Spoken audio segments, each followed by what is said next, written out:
But then it, again, like I said, planted the seeds. You know, you start to realize, you start to notice things, and then just having to deal with having to share this person that I thought that I loved, because I know now looking back it wasn't love, with this other person, and have him be like this, but then, you know, whooping my ass because I glanced at a guy on the street. You know, like it's, you get to the point where it's just like, okay, this is enough, and then you're done, and it's just the most liberating feeling in the world. I was the master of disguise. My parents knew nothing. Yeah. My dad found out like last year, and it was like That's 5. Girl who's no one. Pardon me. What's happening right now? You guys don't watch Game of Thrones? Oh, damn. Y'all gotta get on that. I know the theme song. I don't watch the show. What just happened? That's okay. That's a good segue. Sorry, my bad. The girl who's no one. No, I can respect that because it's so funny how like everything they're saying, like I can picture, I went to a moment in that. Where it's like you know who you are, but your family, your friends, you're like invisible to them. Yeah. Nobody really knows what you're going through. Yeah. And for me, like I had that year for me was 2011. That entire year, I remember like nobody knew who I was. I was like 18 different people at one point. And I remember when it all came to a head in December of 2011. Everybody told me, "Oh, I thought you were doing this. Oh, I thought you were doing this." And I was like, "Nah, this is what happened." And right. It's like everybody's. That was my December 2010. It's like literally everybody. I took the shutters off, and I Right. saw the world, and everybody saw me for who I really was. But that was like a turning point in my life. Yeah. Whereas I feel like, and I was lucky because I had, you know, Champ beside me. Yeah. And then KoJo was literally right there the next day. But there's a reason why I keep my circle of friends so tight, and I don't allow people in it because it's a trust factor. And I get that. And one thing I think too is like why, like there's such a we live in such an age where it's like how many followers you got, how many this. It's like what does that even mean? And my thing is nothing. Unless it's business related, Exactly. which obviously is for lucrative interest or lucrative gain. As far as friends go, bro, I only need like. I can count. We can all count our friends. Yeah, I have more fingers on my right hand than friends I have that I'd call and say this is what's going on in my life. Exactly. And It's there's nothing true. wrong with that. Like you don't need, you know. Yeah. And the more heads you have in your space is just so many more opinions, so many more different Right. personalities that are contributing to you. When you can just have one and two who know you deeply, you know them deeply, and they know exactly what to feed you. You know what I'm saying? When you need it. So. I'm a big fan of people that say, I got 3 friends. I'm like, yup, I got 2. Right. You know? Yeah. So, yeah, I think that's, and those are things that are also conducive of having healthy relationships, you know? Having not so many people in your business, man. Yeah. So, you know. Yeah, no. Yeah. To wrap it up, if you can help the people listening understand, what advice would you provide for someone who's going through an emotional, Well, I guess the best piece of advice. It's probably hard. piece of advice. Probably I know. You probably have a lot to say. Actually, before that, can I ask? Oh, please, champ. Just listening to everything, I've done more than that. More of that than talking.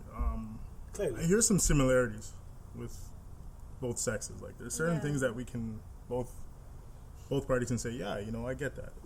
So when you do these seminars and you go out there, and there's gentlemen out in the crowd that are listening to these seminars that you have, going on to what he was going to ask, but more towards the men. Because I just want to understand, like, for me who, I guess it's hard for me to vocalize what it is that's going on, which goes back to that communication thing that you guys were talking about earlier.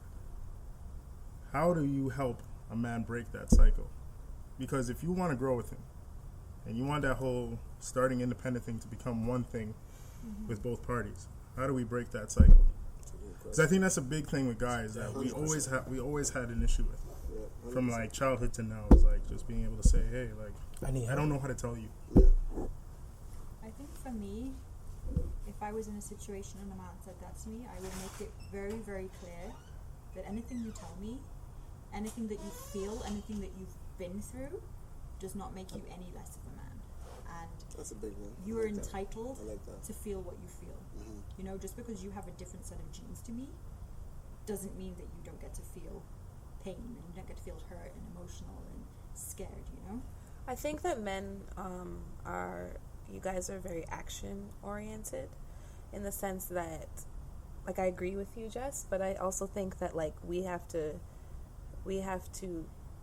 illustrate that you can depend on us and that you are allowed to be vulnerable with us. Because I'm sure every last one of you has dated or talked to girls who are like, talk to me and be open and whatever, but you just didn't feel it. You didn't feel like you could do that.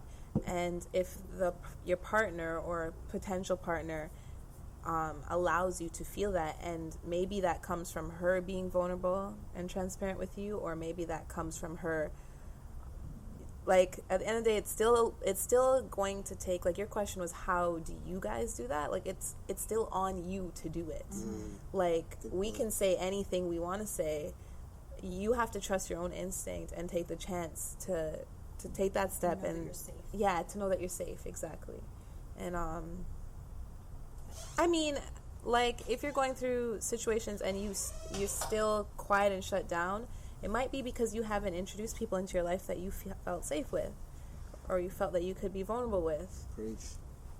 You just have to be more in tune with the ability to, like, read your gut instincts. There's a meme that I saw, not a meme, but a picture that I saw once, and it just struck a chord with me so hard. It's a picture of wolves.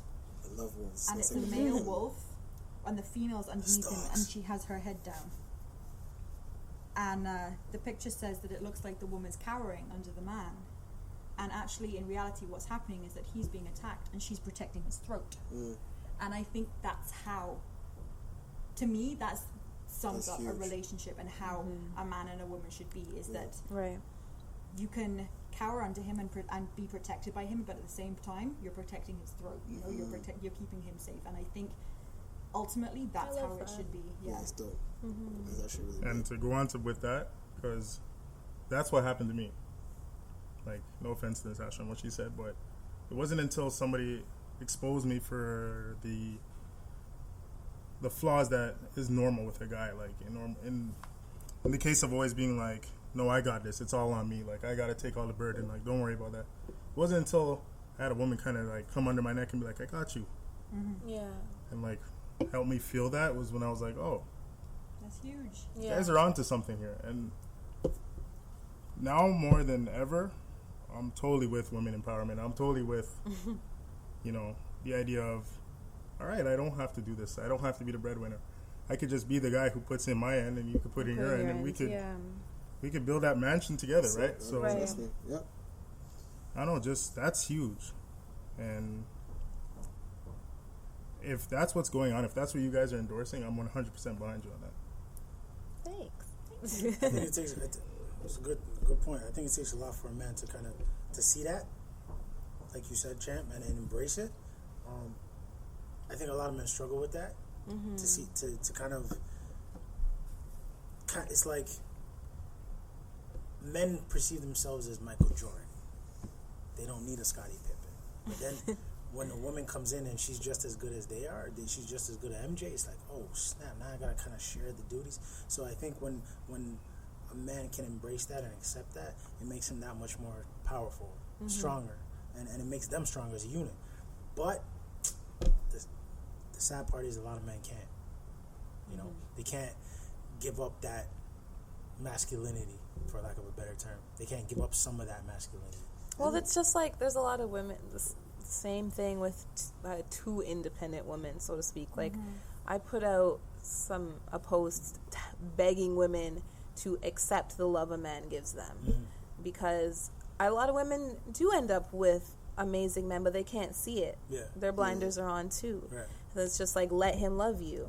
Trust a man. And trust him, right? And so, I mean, man, I got so many questions. I feel we got to do another episode of this, because I literally, my follow up to that is, because when a man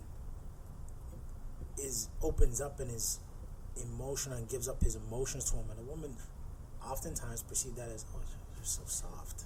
Either soft, or it's hard for them to believe. Yeah, or it's hard for them to believe. They think it's a game that the guy's pulling, when really, in reality, this guy's just giving his heart. I think that's just. But it goes back to what we said at the beginning of this, is like, it's the conquest. Like, a lot of men use those words to get to a certain end goal. And if that end goal doesn't align with what she wants, then it hurts. Of course. Yeah. Yeah, and I think it just comes back to not compatibility, but like finding that person that aligns with what you're about or what you Like how attracts you feel, like. how you like if you're a guy that's more emotional or more open to being emotional, vulnerable, whatnot, then find a woman that's more open to being accepting of that. If you're a man that's more your love languages. Exactly. If you're a man that more keeps things to yourself, find a woman that doesn't want to hear it. And if that works for you guys, that works for you guys. At the end of the day, it's whatever works. I mean, personally, I think that's a little ridiculous, being able to not, express yourself, and a woman likes that. But, I mean, I know people that's how they do things, and that's how they're good. Right. So, like you said, love language. I like that terminology to it. Yeah. I'm just saying, you could do better. Drake fucked it up. Have you heard that lately? Drake fucked it up straight up. We need more DMX. I don't think so. Bring back DMX. Bark at you and Isn't DMX a happily married man? He is still with his drug addiction. The coke is getting to his head. He is now, but he's got like 19 kids or something. Like you can't be proud of that. He was on. Remember, wasn't he? Did you guys hear the Ian show? Ian Nah, DMX is all the way cussed her fucked up. out, and then said to his son, like, "Yo, bro, like, we could be cool, but like, don't talk to me, bro." I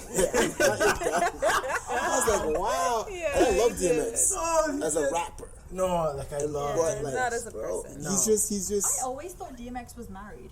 Like happily He married. might be now, but no. I thought he was Back in Return of the X days, he was. Yeah, but Mind you, that was like 20 years ago. Of all the rappers real, since the 90s, I know Snoop is happily married. Snoop, High school, LL Cool J, T.I. Didn't they just split up though? No, she like just had a baby. LL Cool J? No, T.I. She just had a she just had a baby. No, they're good. They're good. Yeah. Nah, there's only a select few, but even them, like I look at them and it's like that woman was with you before you even had a mixtape. Yeah. So whereas like I look at we Drake. need to do an episode on relationships and cultures. Let's do it. Because I was just having a conversation like what you were just saying. Basically, like a lot of Americans, they very much get into like men, especially will be like, I'm a wife, the girl I fell in love with in high school, and they carry on marriage like from that's it. Yeah, and that's it. Yeah. Here, I don't see that so much in Toronto. England's like that too. Yeah. That's why I say sometimes I just need to take my ass home. Yeah, and literally you meet an American guy and he's like, you're 30 and you're not married, no kids, whatever. Like, what's wrong with you? Like, immediately that's what he's thinking. Like, did I show that picture the other day? The guy DM'd me on Instagram. He's like, "What's wrong with you?" Yeah, he must be crazy. Like they start so quickly, and then some of them end just as quickly. Right. But like that's the culture. No, we definitely. We're here. We're very. I guess we are very selfish in Toronto. Yeah, that's true. I mean, there is something to be said about that because selfish or self-driven. Self-driven. I like that. I feel like it is more self-driven because I find Toronto women have more ambition than, because I've gone to Florida a lot. Than women. They're very like friendly. So that's personable. that's the joke. It's because when I meet American men, I get told, the women out here are they just expect us to do everything, and you aren't like that. No, yeah, 100% it's true. Yeah, they say that American women have these high expectations, pay for everything, you gotta do this, you gotta do that, and no, that's absolutely true. Yeah, 100%. It's interesting. Like Toronto women are very independent, very ambitious. They have their own. Remember that song? That Jamie Foxx, Neo song. She got her own. Help me. What's the song? Help me. Talking about that? She got her own. Miss Independent. Oh, come on, Joe. Keep going. I know the melody. Shawty got her own. That's all. That's not helping. That's not the line. Like her bills paid. I remember the beat. Pedicure or something. I have it on my phone. She don't need mine. She leaves mine alone. Wait. She leaves mine I love her alone. because she got her own. Damn it, Joe! I love her because she got her own. She don't need mine. I know the song. This is killing me. That's how we wanted to end the show. That's how we wanted to end. That's how I wanted to end the show. My bad. I forgot the song, bro. Damn it. He's not catching it at all. You know we what? were on the same It's vibe. okay. You know what? I'm so done. No. That's Confessions. I love it because she got her own. Neo's on it. Neo's on the track. It's not Jamie. That's why you messed up. Jamie Foxx is on it, Tasha. Oh, shit. What are you talking about? He's the one playing the piano. Isn't it Fabulous in it With too? Jamie Foxx and Neo, I know that song. Maybe it's not Neo. Someone pull it It is out. Neo. Yo, pull out. Oh my god. I need to hear this Y'all song. talk. Y'all talk. I'm gonna find it. Oh my goodness! All know this that is just song. gonna No, be this is edited next. right Okay, out. so Doesn't no. manicured nails set the pedicure off? I or is love that her because Miss she Independent? got her own. I know that song.